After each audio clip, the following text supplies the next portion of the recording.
Hey folks, it's Rob, and welcome back. We're continuing our series today on the Monstrous Compendium Appendix for the Mystara setting for 1994's TSR, second edition.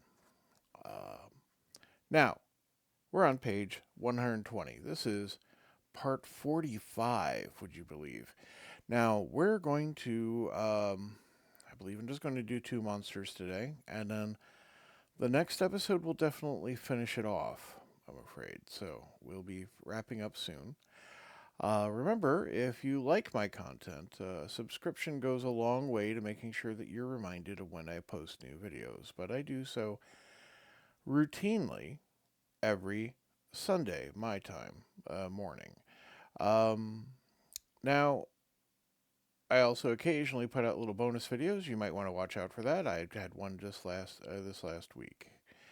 Um, on monster cards. That's nominally. I know I'm a dice goblin for about the first 5 minutes of the video, but it is about monster cards. Please excuse my foibles and failings. Sometimes we can't help it. Now, let's get into this. Here we have a lovely hooded creature with an orange orb and a green orb. He's pondering his orange orb right now, not the green one. And it's got like a boot. It's a bit spectral looking.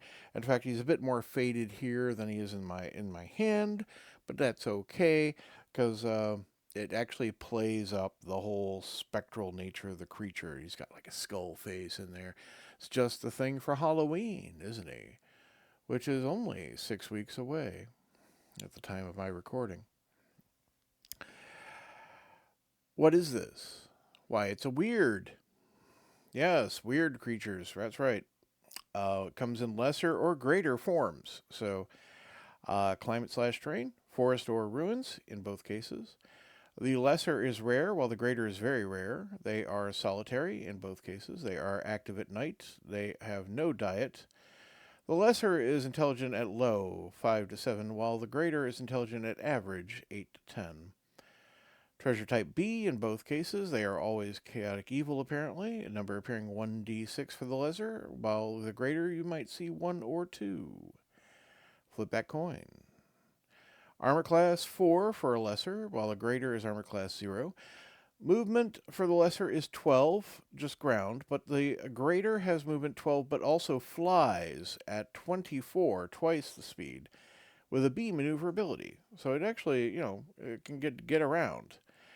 The lesser has a hit dice of 4. The greater is double that at 8. The lesser to hit AC 0 is 17. The greater's to hit AC 0 is 13. 4 points improvement. They both get 2 attacks. The lesser, it's a D6 sphere and a D6 sphere, while on the greater it's a D10 sphere and a D10 sphere. No special attacks for the lesser, while the greater gets paralysis and chill. Special defenses see below. Magic resistance nil. Size medium, and 6 foot tall, human size. They are fearless at morale 20 because, well, they're undead. The lesser is only worth 420 XP, while the greater is worth 5,000. Wyrds are undead creatures with strong connections to the positive energy plane. They are created when an evil spirit inhabits the dead body of an elf. Wyrds appear as immaterial creatures clad in dark, hooded robes. A dark, skeletal face is faintly visible in the depths of the hood. A wyrd's feet appear to be booted. Its hands have flesh but are thin and gnarled. A wyrd holds a small red or green sphere about the size of a grapefruit in the palm of each hand. The spheres glow faintly, like the last embers of a dying fire. Combat. A lesser wyrd can create 2 glowing red spheres each round. It can use its spheres as hand-to-hand weapons, or it can hurl them, range 30, 60, 90, typical throwing ranges, honestly, or it can use one sphere for hand-to-hand combat and throw the other. When a sphere strikes a target, it bursts with a small thunderclap and a flash of brilliant energy that inflicts 1d6 points of damage on the target creature, 1d6 plus 3 points of damage if the victim is an elf. When a sphere explodes, a replacement instantly appears in the Wyrd's hand, but the Wyrd can never create more than 2 spheres per round, even if affected by a haste spell. Who's hasting the Wyrd? I don't know, but yeah, it's good it's covered. Wyrds can be harmed only by silver or magical weapons. Being undead, they move silently and are immune to poison and to sleep, charm, and hold spells. A Wyrd can be turned as a wraith. Wyrds prefer to attack from a distance, concentrating on elves and on any character capable of returning the attack. Creatures killed by a Wyrd tend to be badly burned by the energy spheres, but can be raised normally. They do not return from death as undead. Habitat/society. Wyrds can be found haunting caves, ruins, and forests. During daylight, a Wyrd retreats to a dense thicket of undergrowth or into the lightless crypts of a cave. Like most undead, Wyrds loathe the living and relentlessly attack any creatures they encounter. Forest-dwelling Wyrds are a particular bane to good sylvan creatures such as unicorns and dryads, and these creatures do not hesitate to destroy a Wyrd just as soon as they can muster enough force to do so. Elves, for obvious reasons, despise Wyrds and try to see that they are destroyed as quickly as possible. Ecology. Except for their propensity to kill, Wyrds have no role in the ecology. The process that creates Wyrds is a mystery. It seems to be clear, however, that the spirit that animates a Wyrd prefers to occupy elves who have died violently and have been left unburied. Elves who have been abandoned by their fellow elves and left to die alone seem to be the most likely to become Wyrds. Certain locales, near places of ancient evil, such as ruined temples, battlefields, where evil forces were once victorious, and scenes of great treachery also seem to be prone to produce Wyrds. Greater Wyrd. This more hideous variety of Wyrd, created when an undead spirit occupies the body of an exceptionally high-level elf, is justifiably feared. Any creature viewing a greater Wyrd must make a successful saving throw versus spell or be stricken with a dreadful chill that causes a -3 penalty to all attack and damage rolls when fighting the Wyrd. Successful attacks always inflict at least 1 point of damage. The penalty remains in force until the greater Wyrd is destroyed, until the next sunrise, or until the victim receives a remove curse spell from the caster of at least 9th level.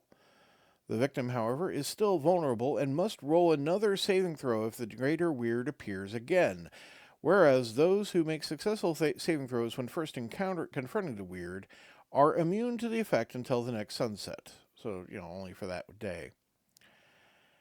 A greater Wyrd's globes glow sickly green. They explode for 1d10 points of damage when they hit, and the victim must make a successful saving throw versus paralyzation or be paralyzed for 2d4 turns. So that's 20 to 80 minutes. Elves suffer 1d10 plus 5 points of damage from each globe, but are immune to the paralyzation effect, which tracks with the usual kind of elves being immune to like ghoul paralyzation. Greater Wyrds are turned as ghosts. Like the Lesser Wyrd, the Greater Wyrd can be hit only by magical or silver weapons, and is immune to poison and to sleep, charm, and hold spells, very typical of its type. I would say, and this is an interesting thing to replace a Wraith with, the Lesser Wyrd, and the Greater Wyrd is certainly a solid challenge for a decent team. The big negative certainly does change the playing field a lot, and the fact that there's like a D6 lesser Wyrds or 1 to 2 greater Wyrds makes it much more complicated the more of them you throw in, of course. But I think this is a nice, an interesting alternative to using a wraith or a ghost. So let's move to our next creature, and that is the Yowler on page 121. Shout out to Tony of page 121, by the way. Great channel. If you like my stuff, you probably like Tony's stuff. He does a lot of AD&D and Traveler. Basically, kind of 20th century focus like I have, right? Sorry about that. Yowler.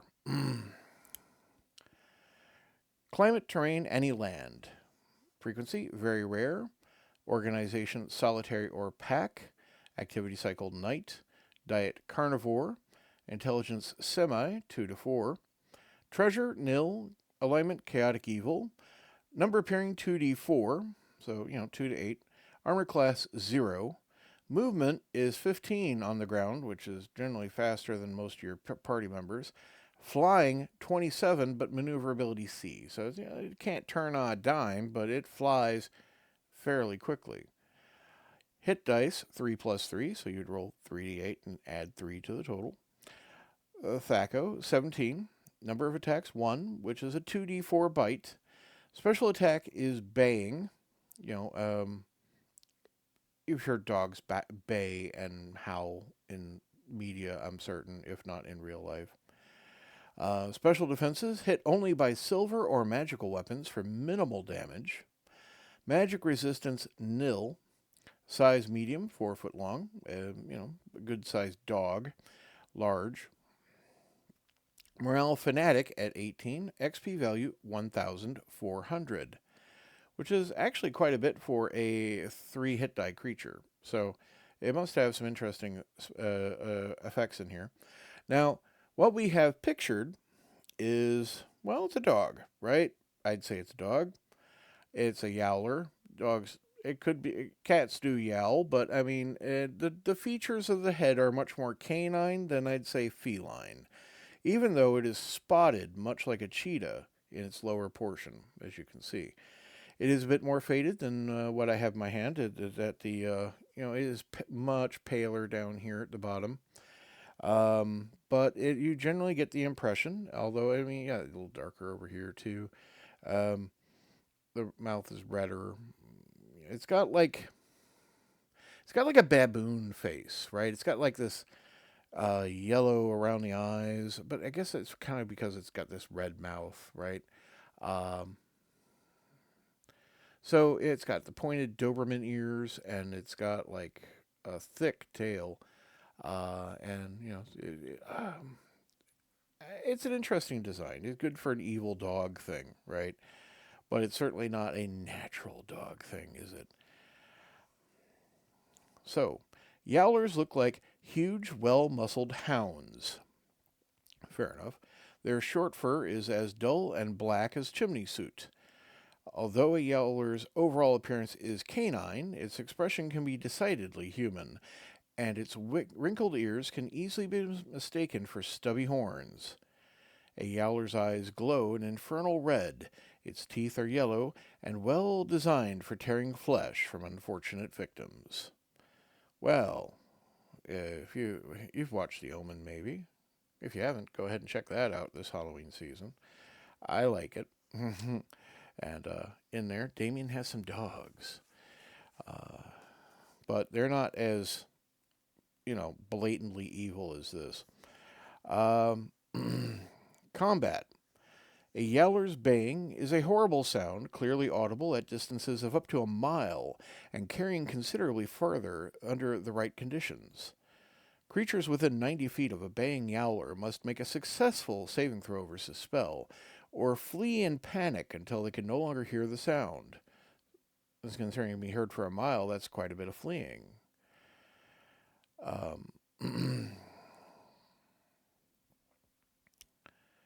Sorry, I lost my spot in the page. Darn asides. If 5 or more Yowlers bay at once, the saving throw is made with a -1 penalty, with the penalty increasing by 1 point for each additional Yowler beyond the 5th, to a maximum of -10. That's quite impressive. Creatures who make a successful saving throw are immune to that particular pack's baying for the remainder of the encounter. When a pack of Yowlers attacks a group of foes, the Yowlers begin their bay, hoping to cause the enemies to scatter in fear. If some opponents flee, the bulk of the pack use their flying abilities to chase down and gang up on one or two panicked targets, while a few remain behind to distract non-panicked opponents. As long as there is at least one panicked quarry, one or more of the Yowlers will continue to bay rather than to attack. And remember, if they're fleeing, they're going to continue to flee until they can't hear the yowling anymore. So that's all they're going to do. They're going to run for their lives because they are panicked. And that's where it gets into it. Panicked characters flee at top speed in a random direction, but they always move away from the baying. Fleeing characters do not defend themselves unless cornered. In that case, they fight normally, but turn to flee again at the first opportunity. A fleeing character drops any items held 50% of the time. Magical silence blocks the effect, but the victim will flee in terror once again if the sound returns. In melee, Yowlers attack by biting for 2d4 points of damage. Their flying abilities enable them to dart in for sweeping attacks while remaining out of the foe's reach most of the time. Yowlers are harmed only by silver or magical weapons. These weapons inflict damage equal only to the weapon's magical bonus. For example, a dagger +1 inflicts 1 point of damage, and a two-handed sword +2 inflicts 2 points of damage. A silver weapon inflicts 1 point of damage. Damage bonuses due to the wielder's strength or specialization do not apply. So, even though it's only 3 plus 3 hit points, so you're rolling, it's a range of, 6 to 27 hit points. You can only really, unless the party's, any magic weapon your party's going to have is basically going to be +1 through +5. And +5 is really, really, really good. So these are hard to defeat that way.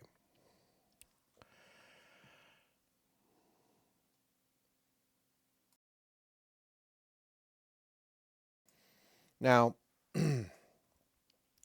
habitat/society. Fortunately, Yowlers inhabit only the most desolate wilderness. They often lair in dismal caves where they rest during the day. A Yowler pack usually claims a territory of about 200 square miles. They tend to attack any warm-blooded creature that enters the territory and ferociously drive away other carnivores, including other Yowlers, whenever they appear. Tales are sometimes told of evil creatures using Yowlers as hunting or guard beasts, but even Yowler pups are stubborn, hostile, and nearly impossible to train. They cannot be truly domesticated and will run away or turn on their masters if given the slightest chance. Yowler packs are loosely organized along the same lines as wolf packs, with one dominant breeding pair and several junior members who act as expendable scouts, hunters, and fighters. The dominant members are frequently subjected to challenges from the junior members, and the loser in a dominant struggle is usually killed, though some manage to flee. Lone Yowler encounters are usually with individuals that have escaped death after a dominance fight. The dominant pair of Yowlers aggressively defend their pups, and the additional pack members are responsible for bringing food to the pups and their mother. When a Yowler pack grows too large to support itself in their available territory, several juniors will break off to establish new territory and form a new pack. Ecology. Yowlers can eat any type of meat, but a demi-human flesh is their favorite. They will scavenge if necessary, but few edible creatures within their territories get the chance to die naturally. So, I would picture this to be in a wasteland, right? Some kind of forbidden, broken land far from any kind of civilization, because if it was near civilization, either civilization would destroy these, or they would destroy civilization. clearly incompatible with any, significantly life that cannot fight back, right? Um, so use this with care, but it's a quite interesting to have. And maybe, you're the DM. If you want to say uh, a tribe of hobgoblins managed to train and subdue some Yowlers, go ahead. I know it's not really in the game here, and you'd have to try, maybe they have a shaman that charms monsters, right? Who knows? But that's going to be it for today. Thank you very much for listening to me. Join us next time for our final episode in this series. And I hope, you know,